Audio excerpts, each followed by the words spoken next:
ዓርብ ዕለት ከተደረጉ ነገሮች በጣም የሚያስደንቀው ሮማውያን ምንም እንኳን ጨካኞች ቢሆኑ በባህላቸው መስቀል ላይ ለመስቀል ሰውን በሚስማር ሲቸነክሩ የሚያደርጉት ነገር ነው።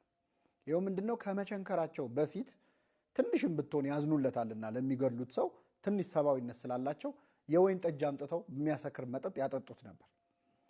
ይህንን የሚያደርጉት ምንድነው? በሚስማር ከመቸንከሩና ከመጮሁ ከመታመሙ በፊት ወይን ሰጥተው ሰክሮ ህመሙ እንዳይሰማው ምንም ቢሆን ችንካሩ ትንሽም ቢሆን በወይኑ ምክንያት እንዲቀንስ ህመሙ እንዲቀንስ ለማድረግ የሚያደርጉት ትንሽዬ ችሮታ ነበረ። ይህንን ለሰቀሏቸው ሰዎች ሁሉ ያደርጉታል።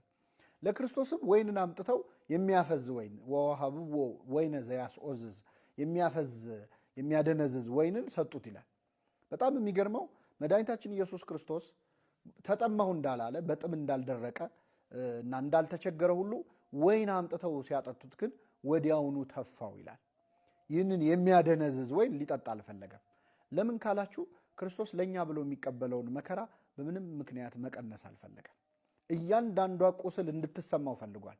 እያንዳንዷን ህመም አጣጥሞታል። ህመም ጣዕም ባይኖረውም ስለኛ ድህነት ስለሆነ ክርስቶስ እያንዳንዷን መከራ ሳይቀንስ መቀበል ፈልጓል።